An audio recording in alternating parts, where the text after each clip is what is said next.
Bonsoir à tous. 47 Ronin, film réalisé par Karl Reinsch, Eric Reinsch, avec Keanu Reeves dans le rôle principal, Hiroyuki Sanada. Alors comment s'appelle-t-il? C'est que des noms japonais, donc vous m'excuserez, il faut que je regarde. Parce que si je loupe une syllabe, ça veut plus rien dire. Ko Shibazaki, Tadanobu Asano, Min Takana et Rinko Kikuchi. Voilà. Qui revisite la légende des 47 Ronin, qui est une légende extrêmement connue au Japon. Ce sont 47 samouraïs qui devaient protéger donc leur seigneur. Leur seigneur, par la suite d'une traîtrise perpétuée par Lord Kira, a été obligé de se soumettre au seppuku. Le seppuku, c'est pas le harakiri qu'on connaît beaucoup plus en France. Le harakiri, c'est de se planter sa lame dans le ventre. Le seppuku, c'est de s'ouvrir le bide avant que quelqu'un vous décapite. Donc tu souffres, mais tu meurs tout de suite après. Donc c'est une mort plus noble généralement. C'est-à-dire que tu te donnes quand même la mort, mais comme tu regagnes ta noblesse en te donnant la mort, quelqu'un abrège tes souffrances et te tue au lieu de te laisser mourir en te vidant de ton sang. Les 47 samouraïs sont donc destitués de leur titre de samouraï. Si le seigneur d'un samouraï meurt, il devient un ronin, donc un samouraï sans maître.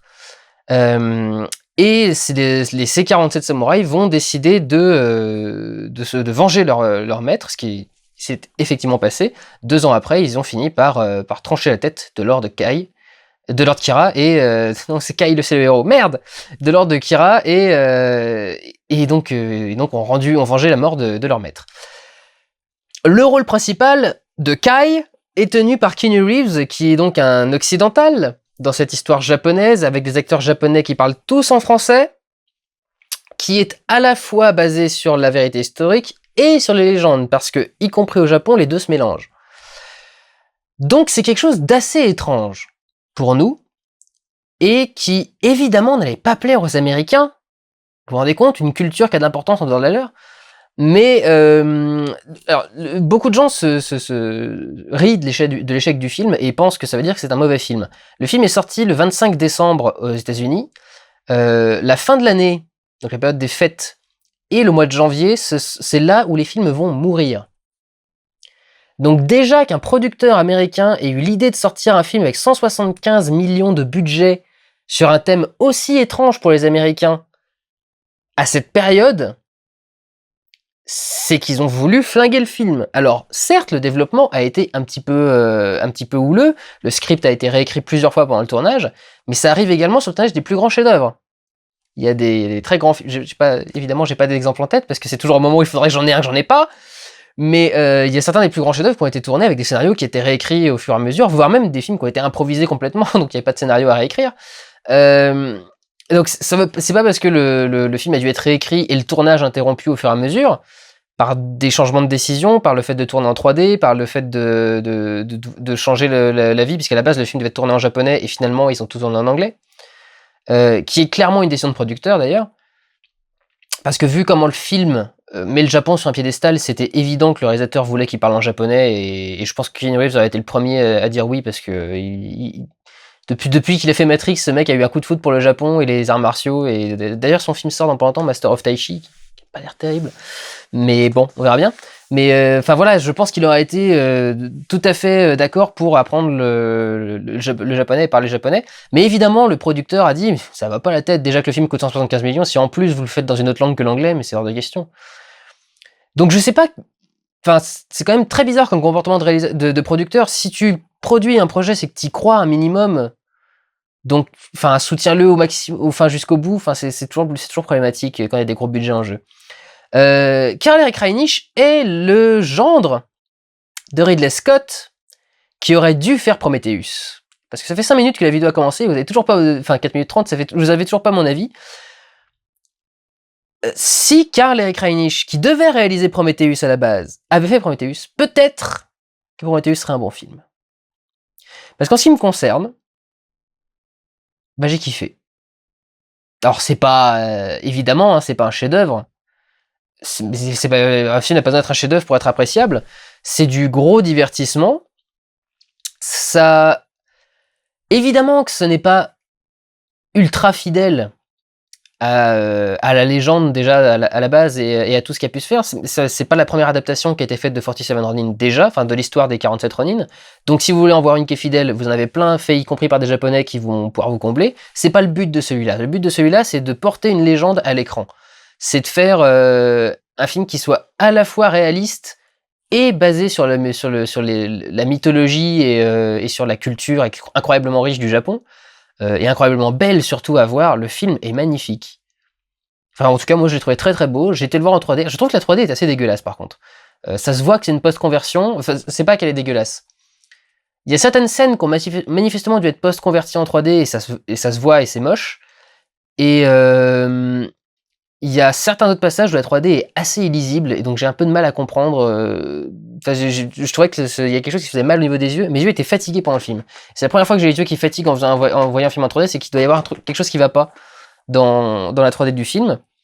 Mais franchement, moi j'ai vu une très belle histoire. Pour ce que je connais du Japon, parce que j'aime bien le Japon, mais je dois admettre évidemment que je suis pas du tout une référence et que je connais pas extrêmement bien le milieu. Mais pour ce que je connais du Japon, je trouve que c'est plutôt fidèle. Il y a plein d'idées intéressantes, il récupère beaucoup de créatures de la mythologie, il récupère comment ça s'appelle, un Onin ou un truc dans le genre là, qui est une espèce un mélange entre un caribou et une licorne et un Pokémon. Ce serait peut-être le meilleur mélange de trucs. Les Pokémon viennent de quelque part. Hein. Après tout, ils ont utilisé aussi leur grande culture pour faire cette merde. Mais ils ont, enfin voilà, ça vient de quelque part et je pense que ça aussi fera penser. Et puis il y a des dragons et des espèces de peuples un peu bizarres qui vivent dans des cavernes, etc. Mais donc le film visuellement est très riche de cette culture-là, de ces décors-là aussi. C'est ce genre de film qui est techniquement incroyable. Vous savez, tout ce qu'on appelle les Oscars techniques, costumes, maquillage, coiffure, et effets spéciaux évidemment. Enfin vraiment, je l'ai trouvé magnifique et j'avais rien à redire à ce niveau-là. L'histoire est évidemment cliché. Elle a environ 400 ans. Donc évidemment qu'elle a été vue et revue, surtout au Japon, où les concepts de noblesse d'âme, d'honneur, de caste sont très importants. Parce que évidemment, c'est une histoire d'amour. Ils ont rajouté le côté occidental, ou en tout cas sans mêler pour Keanu Reeves. Pardon, je l'ai pas dit, qui est amoureux de la fille de Lord Asano et qui à la base de toute façon n'aurait pas pu être avec elle puisqu'ils sont pas de la même caste. Elle c'est une noble et lui c'est un samouraï. D'ailleurs non, c'est pas un samouraï, justement, il a pas de caste, c'est un homme du peuple, pas loin d'être un esclave. Et leur histoire d'amour donne ce sentiment un peu Roméo et Juliette, mais on n'appartient pas à la même caste, la même chose. Si on le regarde avec des yeux d'occidental, si on le regarde avec des yeux d'oriental, si on le regarde avec des yeux japonais, ce sont des choses qui peuvent avoir encore cours maintenant. Déjà en Occident, il y a quelques familles qui ont encore du mal à sauter le pas, mais au Japon, il y a des choses comme ça qui ont encore énormément de valeur. C'était aussi un peu la base de The Wolverine d'ailleurs. Et ils ont rajouté donc du coup cet aspect-là, mais ne me sortez pas que c'est cliché. On le sait. C'est normal que ce soit cliché. Les histoires s'inspirent toujours les unes des autres, et quand une histoire a 400 ans, évidemment que elle a été reprise dans certains de ces éléments ou dans d'autres, dans toutes les autres histoires qu'on a créées depuis. Parce que voilà, la création s'inspire de ce qui a été créé avant. Toujours, la création pure, ça n'existe quasiment pas. Donc, le scénario est cliché. Je pense qu'il y aurait moyen de le rendre moins cliché si c'était d'autres personnages qui l'avaient dit. Dans le film, c'est eux-mêmes qui disent « mais vous appartenez à notre caste, notre amour ne pourra jamais avoir lieu ». Effectivement, ça fait un peu... c'est même pas le quand même que ça fasse cliché, c'est que ça fait larmoyant et un peu cucu, quoi. Ça fait un peu roman harlequin. Si d'autres personnages s'étaient chargés de le dire pour eux, leur dire « mais de toute façon, vous n'êtes pas de la même caste, vous n'avez rien à foutre ensemble, etc. », ça aurait sans doute été moins cliché. Je l'admets. Mais on peut pas lui reprocher ça de toute façon, parce que cette histoire n'est pas n'est pas aussi moderne que le film essaye de le représenter. Même si elle est très belle. Mais justement, c'est un peu ce qui m'a fasciné avec le film et ce qui fait que j'aime beaucoup le film, c'est que j'adore ces histoires d'honneur et de sacrifice et de belles romances. Enfin, je sais pas. Le folklore japonais me parle énormément et je trouve que leur notion d'honneur en particulier est quelque chose de très très beau, de toute la noblesse avec laquelle ils vivent tout ça, la droiture avec laquelle ils prennent leurs sacrifices. Je trouve que c'est des choses absolument magnifiques. Quand on voit comme ça 47 anciens samouraïs destitués dont le maître est mort et qui l'ont vengé, se rendre eux-mêmes et décider d'eux-mêmes de mourir et de ne demander qu'une chose, c'est une mort noble et pas une mort de criminel. Moi, ça me donne des frissons, je trouve ça trop beau comme chose, quoi. Alors évidemment, c'est pas... Karl Reinisch n'a aucun mérite, mais il arrive aussi à sublimer cette notion d'honneur avec des plans incroyablement beaux, avec des décors sublimes, avec des choses très très recherchées. Le film n'a pas coûté 175 millions pour rien, c'est qu'il y a des décors qui sont incroyables. Enfin, quand je pense qu'il y a un chef déco qui a passé des mois et des mois de sa vie à coller 15 000 pétales de cerisier artificielle sur un arbre. Mais tu te dis, mais comment est-ce qu'on peut vouloir se faire chier à ce point pour 3 plans? Enfin, je sais pas, va découper un arbre.